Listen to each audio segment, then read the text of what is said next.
हम लोग characteristic symptoms को कैसे पहचानते हैं, इस पर हम लोग बात कर रहे थे। हम लोगों ने केस टेकिंग के ऊपर बात की और अभी तक जो भी एफोरिज़म्स हमने पढ़े हैं, उन सबको समझकर, उन सबको पढ़कर तो यही एक बात हम समझ पाते हैं, यही एक बात पे हम कंक्लूड कर पाते हैं कि हमको टोटलिटी ऑफ सिम्पटम बनाने के लिए कैरेक्टरिस्टिक सिम्पटम्स की ज़रूरत पड़ती है। लेकिन आप कितने ही सेमिनार्स देख लो, आप चाहे कितने ही बुक्स पढ़ लो, आप चाहे कितने ही इस तरीके के लेक्चर्स अटेंड कर लो, मुझे नहीं लगता कि कहीं भी किसी भी लेक्चर में या किसी भी डॉक्टर के द्वारा ये आपको बताया गया होगा या किसी टीचर के द्वारा ये बताया गया होगा कि आप कैरेक्टरिस्टिक सिम्पटम्स को आइडेंटिफाई कैसे करेंगे। बोलते तो सब हैं कि कैरेक्टरिस्टिक सिम्पटम्स को निकालिए, कैरेक्टरिस्टिक सिम्पटम्स ढूँढिए, लेकिन उसको पहचानते कैसे हैं, इसके बारे में आपको बहुत ही कम जानकारियाँ किसी भी तरीके के सेमिनार से, किसी भी तरीके के लेक्चर से आपको मिलेंगी। तो हमने जो ये जो हम अभी बात कर रहे हैं कि कैरेक्टरिस्टिक सिम्पटम्स को कैसे पहचानना है, ये मेरे अपने एक्सपीरियंसेस भी हैं, डॉक्टर केंट के एक्सपीरियंसेस हैं, डॉक्टर स्टुअर्ट क्लोज के एक्सपीरियंसेस हैं और डॉक्टर हनीमन के एक्सपीरियंसेस हैं। तो जितने भी हमारे जो लेजेंड्स हुए हैं पहले, उनके एक्सपीरियंसेस और मेरे अपने जो छोटे-मोटे एक्सपीरियंसेस हैं, उन सबको मिलाकर ये हमने कुछ 16 पॉइंट्स बनाए हैं। ये 16 पॉइंट्स आपको मदद करते हैं पहचानने में कि ये जो कैरेक्टरिस्टिक सिम्पटम्स हैं, ये एक्चुअली दिखाई कैसे देते हैं, कैसे ये अपने आप को प्रेज़ेंट करते हैं। अब अगर भीड़-भाड़ में आपको किसी एक व्यक्ति को ढूँढना हो, जहाँ 100-50 लोग हों या 10 लोग भी हों अगर, और उसमें से आपको किसी एक व्यक्ति को आइडेंटिफ़ाई करना है, तो उसके लिए कुछ क्लूज़ मिलते हैं आपको। जिसने भी आपको उससे मिलने के लिए भेजा है, वो आपको आइडेंटिफ़ाई करवाएगा कि उसने ब्लैक शर्ट पहनी है या टी-शर्ट पहनी है, उसका चेहरे का रंग कैसा है, उसके बालों का रंग कैसा है, उसका हाइट कैसा है, क्या लेकर वो खड़ा है, किस जगह पर वो खड़ा है। ये सारी चीज़ें वो आपको एक एक जानकारियाँ देते हैं छोटी-छोटी, ताकि आप उस एग्ज़ैक्ट उसी व्यक्ति से जाकर मिलें जिससे कि आपको मिलना है। वरना अगर आपके पास वो आइडेंटिफ़िकेशन पॉइंट्स नहीं होंगे, तो आप अगर 10 लोग हैं, तो आप 10 में से किसको जाकर मिलेंगे? कुछ पता ही नहीं है। तो वैसे ही आपको अगर कैरेक्टरिस्टिक सिम्पटम्स पहचानना है, तो ये जो 16 पॉइंट्स मैं बता रहा हूँ, इसको आप एप्लाई करके देखिएगा। ठीक है? इस बात की मैं पूरी गारंटी ले सकता हूँ कि आपको ये 16 में से ही कोई ना कोई सिम्पटम्स आपको मिलेंगे। फिर चाहे आप किसी का भी केस स्टडी उठाकर देख लीजिए। तो वो कौन से 16 पॉइंट्स हैं, जिसमें से एक है कॉज़ ऑफ डिज़ीज़, फिर था जनरल सिम्पटम्स, फिर इंटेंसिफाइड सिम्पटम्स, फिर आ गए मिसिंग सिम्पटम्स, फिर कॉन्कॉमिटेंट सिम्पटम्स, फिर अनएक्सप्लेन्ड सिम्पटम्स। जब मैं इसको इस क्रोनोलॉजिकल ऑर्डर में बताता हूँ, तो इसका ये मतलब नहीं है कि इसी क्रोनोलॉजिकल ऑर्डर में आपको कैरेक्टरिस्टिक सिम्पटम्स को भी आइडेंटिफ़ाई करना है। ये किसी भी ऑर्डर में मिल सकते हैं। कोई ज़रूरी नहीं है कि एक पेशेंट के अंदर आपको ये सारे फीचर्स आपको मिल जाएँगे। किसी में 1 मिलेगा, किसी में 2 मिलेंगे, किसी में 3 मिलेंगे, ठीक है? उसके बाद आता है अनएक्सप्लेन्ड सिम्पटम्स के बाद पीरियोडिसिटी ऑफ सिम्पटम्स, टाइम जहाँ पर स्पेसिफिक आवर हो, मून फेज़ हो, मोडालिटीज़ अगर एग्रीवेशन, एमल्रेशन हमको मिलता है, अगर कोई पोज़ीशन का हो, किसी टाइम का एग्रीवेशन हो या कोई सर्कमस्टेंस का एग्रीवेशन हो। और फिर हमने बात की थी साइड अफेक्शंस की, जिसमें हमने left side, right side, crosswise, extension, इन सब की बातें की थी। फिर इनफ्रीक्वेंट सिम्पटम्स के बारे में हमने बताया था, जहाँ पर अगर कोई रेयर सिम्पटम है किसी पर्टिकुलर पैथोलॉजी का, वो अगर दिख जाता है तो इम्पोर्टेंट होता है। कॉन्ट्राडिक्टरी सिम्पटम्स, जो एक दूसरे को कॉन्ट्राडिक्ट करते हो, जो नॉर्मल हमारा जो थॉट प्रोसेस है उसको कॉन्ट्राडिक्ट करते हो, उसके विरोधाभास में नज़र आते हो वो। तो वो सारे सिम्पटम्स इम्पोर्टेंट होते हैं। फिर अल्टरनेटिंग सिम्पटम्स का मतलब जो एक स्टेट के बाद दूसरा स्टेट, दूसरे के बाद तीसरा स्टेट, ये अल्टरनेटिंग स्टेट आपको माइंड में भी मिल सकता है, फिजिकल्स में भी मिल सकता है। फिर हमने बात की थी पॉसिटी ऑफ सिम्पटम्स। पॉसिटी ऑफ सिम्पटम्स का क्या मतलब होता है? Scanty number of symptoms. जहां पर भी सिम्पटम्स की कमी हो, जैसे कि हमको वन साइडेड केसेस में देखने को मिलता है। वन साइडेड केसेस में हमको क्या मिलता है कि वहां पर एक या दो सिम्टम्स आपके पास मौजूद होंगे पेशेंट के पास, वही 1 या 2 सिम्पटम वो पेशेंट आपसे शेयर कर रहा है, लेकिन बाकी की सारी जो उसकी जो तकलीफें हैं वो उसी एक सिम्पटम के पीछे छुपे हुए हैं, बाकी कुछ बाहर ही नहीं दिखाई दे रहा है। तो जितना भी वो दिखाई दे रहा है, उतना वो इम्पोर्टेंट है। यानी अगर स्कैंटी नंबर ऑफ सिम्पटम्स हैं, यानी 1 या 2 अगर सिम्पटम्स हैं, तो वो जो 1 या 2 या 3 प्रिंसिपल सिम्पटम्स होंगे, जो मेन सिम्पटम्स होंगे, वही इम्पोर्टेंट बन जाते हैं, क्योंकि कोई अवेलेबल ही नहीं है। मान लीजिए कि आप किसी ट्रेन में चढ़ते हैं और वहां पर आप एक अकेले ही व्यक्ति हैं उस ट्रेन के अंदर, तो कोई कंपलसरी नहीं ना कि आप खड़े रहेंगे या बैठेंगे, अब वो आपकी मन मर्जी पर डिपेंड हो जाता है। मैंने कल भी एक एग्जांपल दिया था कि जैसे मान लीजिए रेगिस्तान है और रेगिस्तान में कहीं आपको एक गुलाब का पौधा दिख जाए या फूल दिख जाए, तो ये बड़ी बात होती है कि रेगिस्तान में भी देखो फूल खिल गया है। तो वैसे ही अगर कहीं पर भी स्कैंटी नंबर ऑफ सिम्टम्स हैं, कम सिम्टम्स हैं, तब उसको ये मत देखिए कि ये कॉज तो नहीं है ये, या इसको ये भी मत देखिए कि ये तो बहुत ही कॉमन सिम्टम्स हैं। तब ये भी मत देखिए कि ये तो जनरल सिम्टम्स नहीं है, तो बहुत ही पर्टिकुलर लेवल के सिम्टम्स हैं। वहां पर आप ये सब नहीं देखेंगे, वहां पर आप देखेंगे जो भी मिल रहा है, जैसा भी मिल रहा है, वैसा ही उसका स्वागत करिए। तो जो भी मिल रहा है, जैसा भी मिल रहा है, ये केवल उस स्थिति में है जहां पर आपके पास कोई भी दूसरे सिम्टम्स नहीं है, केवल यही मौजूद है। क्योंकि केवल यही है और कोई है ही नहीं, इसलिए इनका इंपॉर्टेंस बन जाता है। फिर आ जाते हैं पैथोलॉजिकल जनरल्स पर। ना व्हाट इज पैथोलॉजिकल जनरल? कोई मुझे बताएगा पैथोलॉजिकल जनरल से हम क्या समझते हैं? सर कोई डिसीज के जो कॉमन सिम्टम होते हैं वही पैथोलॉजिकल सिम्टम होते हैं। किसी डिजीज जैसे के? इन्फ्लामेशन के साइन, हाँ मतलब किसी डिसीज के कुछ कॉमन सिम्टम होते हैं वही होते हैं। जैसे इन्फ्लामेशन के साइन है, कहीं इन्फ्लामेशन हो रहा है तो उसके साइन जो हैं रेडनेस, स्वेलिंग, ये रहेगी रहेगी। और कोई इसको थोड़ा सा क्लैरिफाई कर सकता है? सर जब भी कोई ऑर्गन में या कहीं पर भी पैथोलॉजी डेवलप हो जा रहा है, जब पैथोलॉजी डेवलप हो जा रहा है, जब उसके साइन और सिम्टम्स अपीयर होते हैं उसको पैथोलॉजिकल बोलते हैं। जैसे हाइड्रोथोरेक्स हो नहीं, गया सर। वेरी गुड, बट मैंने पैथोलॉजिकल जनरल पूछा है। What is pathological general? ठीक है, मैं सर बता देता पैथोलॉजिकल हूँ। जी जी, बोलिए। सर मैंने pathological pathological generals generals means sir. मतलब मैंने जानबूझकर इसको कल यहीं पर स्टॉप किया था, क्योंकि ये पैथोलॉजिकल जनरल्स को समझना बहुत जरूरी है। पैथोलॉजिकल जनरल से कई बार हम लोग इस भ्रम में रह जाते हैं कि पैथोलॉजी को ही हमको इंक्लूड करना है, कि जो उस डिजीज के कॉमन सिम्टम्स है उसको हमको इंक्लूड करना है, या वो डिजीज का जो नाम है हमको उसको इंक्लूड करना है। ऐसा नहीं है। पैथोलॉजिकल के साथ में शब्द जुड़ा हुआ है जनरल। जनरल का क्या मतलब होता है? जो व्यापक रूप में। Sir what my point? General का मतलब होता है जो व्यापक रूप में मौजूद हो, जो जैसे हमने कल साइड अफेक्शंस की बात की थी, तो हमने क्या कहा था साइड अफेक्शंस के बारे में? कि साइड अफेक्शन तब इंपॉर्टेंट होता है जब एक ही साइड में कई बार कई सारे जगहों पर आपको दिख जाएगा। More than 2 parts are involve, more than 3 parts are involve. एक ही साइड में ज्यादातर सिम्टम्स जब दिखाई देते हैं तब आप साइड अफेक्शन देखते हैं। बिल्कुल, इसको कहा जाता है जनरल, क्योंकि जनरली एक ही साइड में वो दिखाई दे रहा है, इसलिए आप साइड अफेक्शन लेते हैं। बिल्कुल ऐसे ही पैथोलॉजिकल जनरल का मतलब होता है पैथोलॉजी का या उस डिजीज का कोई एक ऐसा फीचर होगा जो एक से अधिक स्थानों पर वो दिखाई देगा। मैं आपको एक एग्जांपल बता देता हूँ। मान लीजिए किसी को किडनी में स्टोन है, फिर वही व्यक्ति आपको बोलता है कि उसको गॉल ब्लैडर में भी पहले स्टोन हो चुका है। फिर वही व्यक्ति आपको ये भी बताता है कि उसको एक बार सलाइवरी स्टोन भी हुआ था। तो आप क्या देख रहे हैं? किडनी में भी स्टोन बना, गॉल ब्लैडर में भी स्टोन बना, और फिर अब सलाइवरी में भी स्टोन पहले बन चुका है। यानी उसकी बॉडी में किस तरह की टेंडेंसी है?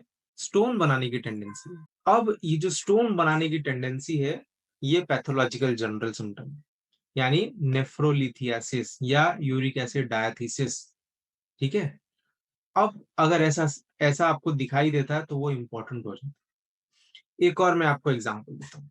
मान लीजिए किसी को कोई गांठ हो गई है और वो छूने में बहुत ही सख्त पत्थर जैसा आपको महसूस हो रहा है। फिर उसको कहीं और भी कोई स्वेलिंग हुआ है और आप उसको टच करते हैं तो आपको वो पत्थर जैसा महसूस होता है, ठीक है। फिर कहीं और भी उसको कोई स्वेलिंग है और उसको वो पत्थर जैसा महसूस हो रहा है। तो ये जो पत्थर जैसा महसूस होना है, जो स्टोनी हार्डनेस है, ये क्या हो जाएगा? ये उसका पैथोलॉजिकल जनरल हो जाएगा, क्योंकि एक ही टाइप की पैथोलॉजी आपको 2 से 3 स्थानों में देखने को मिल रही है। एक और एग्जांपल दे देता हूँ।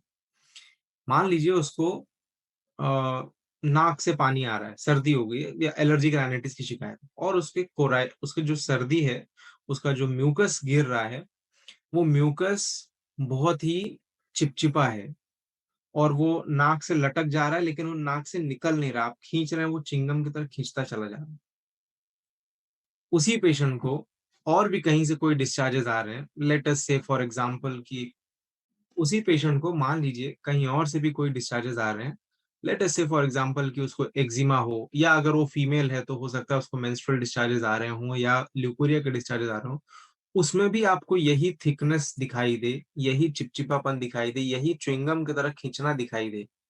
दिस इज कॉल्ड रोपी डिस्चार्जेस या स्ट्रिंजी डिस्चार्जेस, जो एकदम तार की तरह खींचते चले जाते हैं, उनको कहा जाता है स्ट्रिंगी डिस्चार्जेस। ये क्या हो जाएगा? क्योंकि एक ही कैरेक्टर हर जगह के डिस्चार्जेस में दिखाई दे रहा है, तो ये जो कैरेक्टर है ये क्या होगा? ये होगा पैथोलॉजिकल जनरल, क्योंकि जो भी पैथोलॉजी उसके शरीर में है, हर जगह से ये क्या कहते हैं, डिस्चार्जेस आपको थिक दिखाई दे रहे हैं, मोटे दिखाई दे रहे हैं। मैं आपको एक और एग्जांपल दे देता हूँ। मान लीजिए किसी पेशेंट को इनके अंदर कोई रैशेस हैं, एक्जिमा है या सोरियासिस है या XYZ जो भी है, और उसको जब इचिंग होती है तो उसको बर्निंग महसूस होती है, बर्निंग जैसा उसको लगता है। फिर उसको जब कोई और मान लीजिए हेड में भी पेन हो रहा है, तो हेड का भी जो पेन है वो डिस्क्राइब करता है एकदम जल रहा है। पैर में उसको कहीं कोई तकलीफ है या किसी और ऑर्गन में कोई तकलीफ है, और वो बोलेगा नहीं नहीं जल रहा है, एकदम जल रहा है। ये जो जलन है, ये जो बर्निंग सेंसेशन है, ये क्या हो जाएगा? ये उसका पैथोलॉजिकल जनरल हो जाएगा। आई होप आप लोग समझ पा रहे हैं इसको। इसको आपको एक्सट्रैक्ट करना पड़ता है, ये अपने आप आके सामने नहीं हो जाएगा, ये आपको लॉजिक लगाना पड़ता है कि हाँ यहाँ पर भी दिख रहा है, यहाँ पर भी दिख रहा है, यहाँ पर भी दिख रहा है। दिस मीन्स ये कैरेक्टर कॉमन है, ये जो फीचर है ये कॉमन है, सब में मौजूद है, हर जगह पे मौजूद है। अब नेक्स्ट जो एग्जाम्पल आता है, नेक्स्ट जो उसका कैरेक्टर आता है, जो हाँ, तो नेक्स्ट जो हम लोग बात कर रहे थे वो है कंप्लीट सिम्टम। कंप्लीट सिम्टम का क्या मतलब होता है? कंप्लीट सिम्टम का ये मतलब होता है कि उस सिम्टम के अंदर लोकेशन भी होना चाहिए, सेंसेशन भी होना चाहिए और मोडालिटीज भी होने चाहिए। तो अगर कोई ऐसा सिम्टम आपको मिलता है जहां पर वो चाहे लोकल सिम्टम ही क्यों ना हो, अगर उसके अंदर अगर उसके अंदर लोकेशन मौजूद होगा, अगर उसके अंदर सेंसेशन मौजूद होगा, और साथ में अगर मोडालिटी भी मिल जाती है, तो वो कंप्लीट सिम्टम कहा जाता है। ध्यान रखिए, जो भी सिम्टम जहां पर लोकेशन होगा, सेंसेशन होगा, मोडालिटी होगा, वहां कॉन्कोमिटेंट हो या ना हो, लेकिन अगर लोकेशन, सेंसेशन, मोडालिटी अगर मिल जाता है, तो उसको हम कैरेक्टरिस्टिक सिम्टम्स के दर्जे पे रखते हैं। ये इंपॉर्टेंट सिम्टम होता है और इनको इंक्लूड करना जरूरी हो जाता है टोटालिटी के अंदर। तो अगर मैं आपको कंप्लीट सिम्टम के कुछ एग्जांपल्स दिखा देता हूं। अब आप ये देखिए, मान लीजिए ये रूब्रिक है, head pain, air draft of aggravates. ठीक है, head pain, head is location, pain is sensation, air draft of aggravates, ये जो एग्रीवेशन है ये क्या है? मोडालिटी। लोकेशन भी है, सेंसेशन भी है, मोडालिटी भी है। This mean this is complete symptom. तो अगर किसी पेशेंट में ऐसा सिम्टम आपको मिलता है तो वो इंपॉर्टेंट है, जहां पर लोकेशन मौजूद हो, पेन माने सेंसेशन मौजूद हो, और साथ में उसकी मोडालिटी हो। वो मोडालिटी कोई भी हो सकती है, एग्रीवेशन भी हो सकता है, एम्बोलेशन भी हो सकता है। इसी में आप देखेंगे पेन एग्रीवेट, अगर आप देखिए ये आपको अलग अलग जगह पे मिल जाएगा, नॉट ओनली इन हेड। ये तो मैंने सिर्फ एक एग्जांपल के लिए आपको बताया। एब्डोमेन देख लीजिए, abdomen pain, inguinal region, motion aggravates. ठीक है, ऐसे ही आपको अलग अलग एग्जांपल्स मिल जाएंगे जहां पर भी लोकेशन मौजूद हो, सेंसेशन मौजूद हो और साथ में मोडालिटी हो, तो वो इंपॉर्टेंट हो जाते हैं। अब अगर मैं इसको समराइज करूं तो ये टोटल 16 पॉइंट्स हैं। Intensified symptoms, missing symptoms, concomitants, unexplained, paucity of symptoms, pathological generals, complete symptoms, infrequent symptoms, contradictory symptoms, alternating symptoms, side affections, periodicity of symptoms, time, modality, causes of disease, and general symptoms. मैं आप लोगों को कुछ examples दिखाना चाहता हूँ cases का, जहां पर ये समझ में आना चाहिए कि मैं जो बोल रहा हूँ क्या वो मैं खुद भी प्रैक्टिस करता हूँ या मैं आपको कुछ और बता रहा हूँ और हम कुछ और कर रहे हैं। तो लेट अस से ये केस देखते हैं। ये अपेंडिसाइटिस का केस है, ये इसको देखते हैं। तो आप इसमें देखिए, एंजाइटी हेल्थ अबाउट, फिर एंजाइटी हाइपोकॉन्ड्रियाकल, ये सब क्या है? ये सब मेंटल जनरल के सिम्टम्स हैं। उसी जगह पे आपको दिखेगा fright, fear, aggravate elements from, ये कॉज था उनका। And then abdomen location, distension sensation है, और मॉर्निंग क्या है? टाइम मोडालिटी है। ठीक है, कंप्लीट सिम्टम भी हो जाता है, प्लस एक टाइम स्पेसिफिक भी है। Clothing intolerance of loosening emulate, ये क्या है? ये भी मोडालिटी है। अगेन ये क्या है? ये फिजिकल जनरल है। ठीक है, तो आप देखिए, इसमें कोई भी सिम्टम आप उठाइए, आपको वो इन्हीं 16 में से कुछ ना कुछ मिलेगा। लेट अस से कोई और केस भी देख लेते हैं, क्या कोई और केस हमको हेल्प कर सकता है इसमें। अब इसमें देखिए, उनको प्रॉब्लम क्या है? हेयर फॉलिंग की, लेकिन कॉज साथ में जुड़ जाता है। Head falling out of hair, alopecia, grief after. Head falling out hair, alopecia, grief after. यानी head is location, falling out of hair is sensation, alopecia is again pathology, grief after क्या है? ये modality भी आप consider कर सकते हैं, और ये कॉज है कि ग्रीफ के बाद उसको ये प्रॉब्लम शुरू हुई है। साथ में सुसाइडल डिस्पोजिशन, बहुत बार सुसाइडल डिस्पोजिशन के थॉट्स आ रहे हैं। दिस मीन्स ये सुसाइडल डिस्पोजिशन जो है वो इंटेंसिफाइड सिम्टम है उसका। Elements from love, disappointment, unhappy. ठीक है, ये लव डिसअपॉइंटमेंट हमको चाहिए, लेकिन रूब्रिक जो है वो इसी तरीके से मौजूद है। एक्चुअल कॉज क्या है? ये है। ये क्या है? मोडालिटी है। ठीक है, और भी कोई हम लोग केस देख लेते हैं। अभी एक कल कैंसर का केस था, उसको देख लेते हैं। अब आप इसके अंदर देखिए, इसमें भी आप देखेंगे तो उनको लोक्वेसिटी था। लोक्वेसिटी का मतलब क्या होता है? बहुत ज्यादा बात कर रही थी, बहुत ज्यादा बात कर रही थी, तो वो इंटेंसिफाइड सिम्टम में आ जाएगा। पेन, बर्निंग, ये क्या है? उनको जगह जगह पर बर्निंग सेंसेशंस हो रहे थे, तो इसलिए हमने जनरल्स में लिया। This is again pathological general. Cancerous affection, ये भी एक पैथोलॉजिकल जनरल है। Mouth open difficult to, generals history, ये देखिए उसका पास्ट हिस्ट्री में आता है। Generals history personal tuberculosis of, ये भी एक फिजिकल जनरल सिम्टम आ जाता है। ठीक है, ऐसे ही आपको एक और ये देखिए, ये भी एक केस है। स्टूल ग्रीन है, स्टूल ग्रीन है, सुबह उठते ही वो चिड़चिड़ हो जाता है, और फ्रूट्स खाने के बाद से ये प्रॉब्लम आई है। तो this is cause, this is cause, this is, ये क्या है? किस में आ जाएगा? ये मेंटल जनरल में आ जाएगा। एंड स्टूल ग्रीन एक पर्टिकुलर लेवल का है, उतना इंपॉर्टेंट नहीं है, लेकिन ये दोनों इंपॉर्टेंट है, ज्यादा इंपॉर्टेंट है। कहने का मतलब क्या है? मैं आपको ये क्यों दिखा रहा हूं? मैं आपको ये इसलिए दिखा रहा हूं कि यही तरीके हैं कैरेक्टरिस्टिक सिम्टम्स को पहचानने के। और आप सिर्फ मेरे केसेस मत देखिए, आप वर्क करिए, आप ऑनलाइन जाकर किसी का भी केस उठाकर देखिए। इन्हीं 16 में से वो सारे रूब्रिक्स होंगे, इन्हीं 16 में से वो इन्हीं 16 में से कोई ना कोई फीचर आपको, जितने भी रूब्रिक्स होंगे वो आपको मिलेंगे। किसी का भी केस हो, एक्स वाई जेड, आप पुराने केसेस देख लीजिए या आज के दौर के केसेस देख लीजिए, किसी माइंड मेथड को प्रैक्टिस करने वाले का केस देख लीजिए या किसी कीनोट का प्रैक्टिस करने वाले का देख लीजिए, आपको यही 16 पॉइंट्स मिलेंगे जिससे कि आप उसको आइडेंटिफाई कर सकते हैं। आज का हम यहीं पर एंड करते हैं।